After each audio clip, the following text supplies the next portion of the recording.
Begin audio prompt in 3, 2, 1.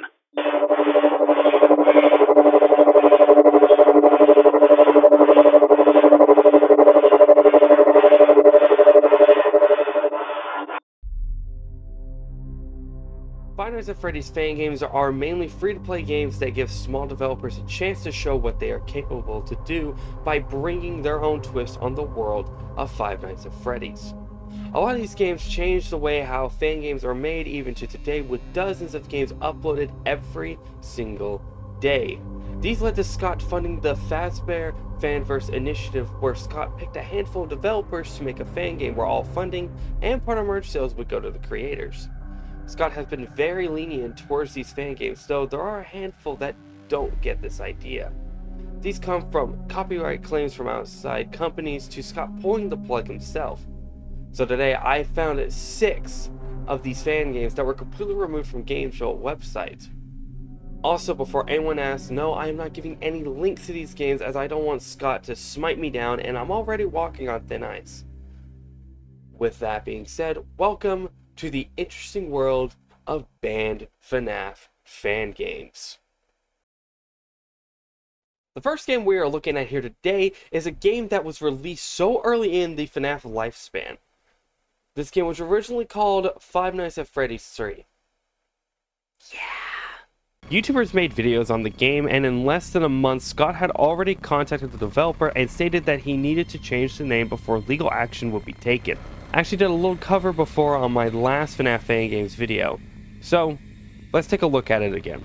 You jump into the FNAF 1 office with the FNAF 2 mask and the FNAF 1 cameras with a few extra locations to look at.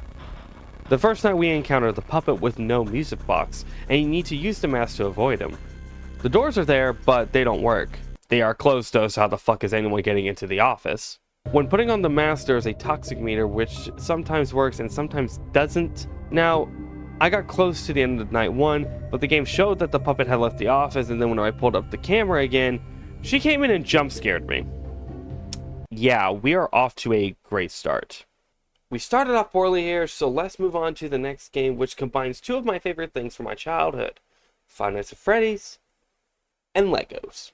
This isn't really much of a fan game, but more of a FNAF 1 mod. The game won't load unless you own a copy of FNAF 1 on Steam. This kept Scott happy, as it wasn't a free version of Five Nights at Freddy's. This game actually got taken down because of a copyright clause from LEGO themselves. The game plays exactly how FNAF 1 is played. 2 doors on the left and right, with a camera system at the bottom. The game does add a few new things, such as getting studs from booping Freddy's nose for the first time, and a shop for power-ups and collectibles. The game runs great, but unfortunately it was taken down to DMCA from LEGO and future projects of also making LEGO remakes of FNAF 2 and 3. There isn't much else to say here other than the fact that this is a good remake from the last detail. We talked about how the last game was taken down for DMCA reasonings. This next game was taken down because they believed it was slandering their brand. Welcome to Jollibee's, a FNAF fan game based on the Jollibee's restaurant. I've never been to Jollibee's, but my god, this game is scary. Also, don't get mad at me for not knowing their names. The game starts off as a point-and-click roaming game where you need to find your office. I didn't play much of this game, so I don't know if this is a threatening walk or not. Once you get into your office, you are met with a vent to the left, a door in the front, and a window to the right. Animatronics will enter at the door, and you must hide it in the darkness by cutting the power to your office. The camera system has a vent section, and when an animatronic enters the vent, you must seal it off. However, you can't keep it sealed as your office isn't well ventilated, so you will slowly start to suffocate until you open the vent back up. If someone gets through, then you must shine your light on them when they are about to enter your office. The window to your right has an animatronic. You must shine your light on her as she can escape your stage and come into your office. This game is pretty cool and is very well designed. After the night is over, you must go do another task. This one, we are in a room with the burger guy. Okay, it looks like this guy's name is Mr. Yum. What a great name. You need to replace the fuses in the room, and as we are doing so, Mr. Yum will get closer to us, and he will be in one of 3 places where we must click on him with the light to move him back to the stage. Kind of reminds me of the Funtime Freddy room in FNAF's sister location. Once we are done, then the shift is complete. The game being taken down for slander really doesn't make much sense, as games as Five Nights at Chuck E. Cheese and Treasure Island still exist on the Fangames website. I don't understand why this is such an issue, but I'm not the owner of the Jollibee's company. I can't fully see why they took it down. I guess if they made a sequel, then I would believe it was slander. Jesus Christ! Welcome to Jollibee's Phase 2, the sequel that I had no idea was made until I was doing research for this video. We start things off by getting a call from Michael. No, not that one, this isn't lore related. I like this concept they got here. They allow you to pick what to level up and even have jobs that lets you pick which job you take and do. Well, what it lets you. The first job we have here is a warehouse where you need to sort boxes through the right conveyor belt. Click on the one you want to connect and then connect it to the right one. We needed 50 in total, so we are going to be here a while. We also have cameras and an audio lure sensor. Kinda works the same way as FNAF 3. Especially when using these things for long enough, they can go down. You have a percentage counter that shows how long until the system needs to be repaired. The game surprisingly works really well with this environment. Except getting 50 didn't stop the night and I had to keep going. We all have seen banned FNAF games from way in the past. But what about a game that was supposed to be part of the fanverse? Yep, I'm talking about Chompers. This menu screen already has me kind of disappointed. Like, this is a big fanverse project that everyone was excited for. We hop in and we are met with an empty warehouse. Okay, this is getting weird. We walk down and see a toy move. Oh my god, so scary. Okay, I'm done with this bit. This is an alpha dev build of the game of what the plans were for Chompers, and I got to say, this game has a good foundation, along with the character design being pretty spot on for the factory/warehouse theme. The only question is, why does a game with such a good potential and funded by Scott himself go so off course and end up banned? Well, after going through Reddit, I found a post asking the same questions and found the answer. Quoting the Reddit post, "The creator of Chomper's Ultra Knight and his friends Romanov, JR's, and Mechless Project Readjusted were found to have a group chat where they shared leaks of multiple fan games, including Pop Goes Evergreen. They also hunted down personal information of individuals. They also made racist, objectifying women, and other comments in this private group chat.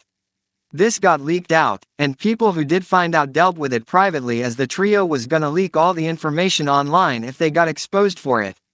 Which still hasn't happened. Chompers was also going to be part of the fanverse, before all this got known." Thank you, user Mystical Gamings, for the answers. Now I must burn my computer for having such filth on it. That was one of the main issues with the fanverse, as Scott never fully investigated who he was bringing into this light, and has led to one of the biggest FNAF controversies of all time. We need to settle down a bit here, so let us go on to our last game of the video, where Scott pulled the plug on it as soon as it got light of popularity. Welcome to Open Source. Open Source was a remake of Five Nights at Freddy's 2. Had plenty of potential going on when they had released the beta custom night. This made it become a make-your-own experience type game, where a full nightly experience would be in the works in the future. Unfortunately, we never got a chance to see it. The game rose to popularity with many FNAF YouTubers playing the beta for it. This got the attention of Scott, who then pulled the plug on it like he was in a hospital room alone with an uncle that caused him years of trauma. Why did he have this game removed though? Well, it was a full, free remaster version of FNAF 2. It plays the exact same way as FNAF 2 with minor tweaks, but the game is still the same. Pretty much you could play a full, better version of FNAF 2 for free, and that is why Scott removed it. It really sucks because there are a lot of fan games out there that do the same thing and haven't been touched, like the FNAF 1 remake I reviewed over a year ago. It sucks to see such a promising game go to waste, but ultimately, it is Scott's decision. Well, there you have it. This video took months to make, but I finally got to it. And we are done with all 6 games I wanted to cover here. Now, I'm very excited to see where fan games go in the future of this world of Five Nights at Freddy's. What? I took so long to make this video that there is another FNAF fan game that got banned. and it is FNAF Plus.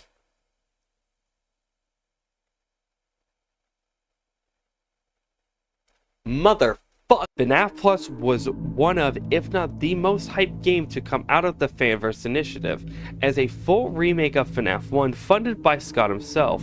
It's honestly the best idea to come out of the project. However, the game was cancelled after the developer Fiznom put himself into controversy in one single stream and making a Rickroll apology after several death threats to a community member. Months later, a user by the name of Lost Paul Play made a full remake of what FNAF Plus was going to look like.